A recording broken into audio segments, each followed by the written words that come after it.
Shalom saudara-saudari, kita berjumpa kembali di dalam video 360 pelayanan dari Koram Deo Worship Center and Studies.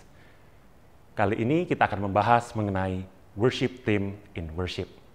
Dalam video pertama ini, kita akan sama-sama memikirkan siapa seharusnya orang yang bergabung di dalam tim pelayan ibadah. Apakah mereka yang dapat bernyanyi dengan baik?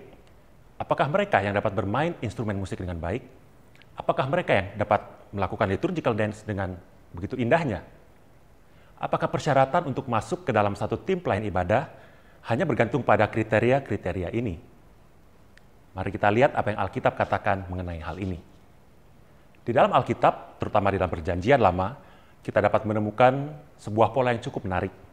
Pola ini sangat umum di dalam narasi-narasi teofani, di mana Allah menampakkan diri kepada individu-individu tertentu. Satu hal yang menarik bagi saya ialah individu-individu yang terlibat di dalam satu perjumpaan dengan Allah ini nantinya akan mengambil satu peran sebagai mediator bagi kelompok orang yang lebih luas. Ketika Allah menampakkan diri kepada seseorang, orang tersebut mendapatkan satu tanggung jawab untuk merespons penampakan Allah tersebut. Tidak ada orang yang dapat berjumpa dengan Allah dan pergi begitu saja tanpa mengalami satu perubahan apapun. Orang itu entah akan dilembutkan untuk menaati firman Allah atau mengeraskan hati untuk tidak menaati Allah.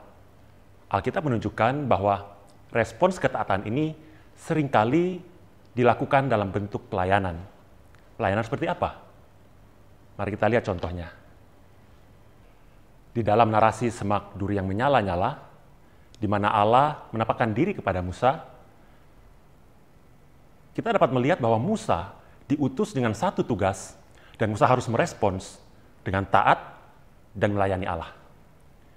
Musa akan menjadi seorang mediator bagi saudara-saudara sebangsanya, yaitu orang-orang Ibrani, supaya mereka dapat bebas dari perbudakan dan dapat beribadah kepada Allah. Mari kita lihat satu contoh yang lain. Di dalam narasi panggilan Nabi Yesaya, ketika Allah menampakkan diri kepada Yesaya sebagai seorang raja yang duduk di atas tahta, Yesaya juga dipanggil untuk melakukan satu tugas di mana respons terhadap tugas itu ialah ketaatan dalam bentuk pelayanan. Yesaya akan melayani sebagai seorang mediator bagi saudara-saudara sebangsanya, yaitu bangsa Yehuda. Yesaya dipanggil untuk menyatakan seruan pertobatan dari Allah kepada bangsa Yehuda dan memanggil mereka kembali kepada ibadah yang sejati. Dari dua contoh ini, kita dapat melihat satu pola yang cukup jelas, yaitu seseorang harus berjumpa dengan Allah terlebih dahulu sebelum mereka melayani sebagai mediator untuk memimpin orang yang lain kepada Allah. Tetapi kita harus terus mengingat bahwa Musa, Yesaya, dan semua mediator lain dalam Perjanjian Lama hanyalah bayang-bayang dari satu mediator yang sejati, yaitu Tuhan kita Yesus Kristus. Penulis daripada surat Ibrani menuliskan bahwa Tuhan Yesus adalah imam besar kita. Ia adalah mediator atau pengantara perjanjian baru yang jauh lebih besar, jauh lebih tinggi daripada Musa, Harun, dan semua mediator-mediator lain di dalam perjanjian lama. Sebagai anggota tim pelayan ibadah, baik worship leader, singers, pemusik, orang yang melakukan liturgical dance atau apapun itu, tugas kita adalah menjadi mediator, sehingga umat Allah dapat berjumpa dengan Allah melalui pelayanan kita. Tetapi, pelayanan kita bukanlah inisiatif kita, tapi satu respons ketaatan di dalam bentuk pelayanan kepada Allah. Pertama-tama, seseorang harus berjumpa dengan Allah sebelum orang tersebut bergabung dengan tim pelayan ibadah.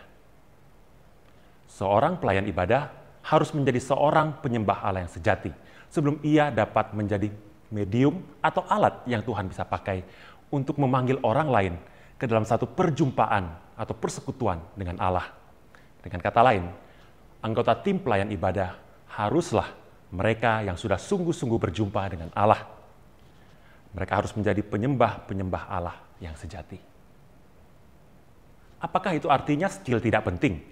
Apakah artinya, ya pokoknya kerohanian mereka baik? Lalu di mana tempat skill bermusik dan skill bernyanyi? Di dalam dua video yang akan datang, kita akan melihat lebih dalam ke dalam pertanyaan ini. Jangan lupa untuk subscribe channel YouTube kami, follow account Instagram kami, dan like Facebook page kami untuk terus mendapat update-update terbaru dari Coram Deo Worship Center and Studies. Tuhan memberkati saudara-saudari sekalian.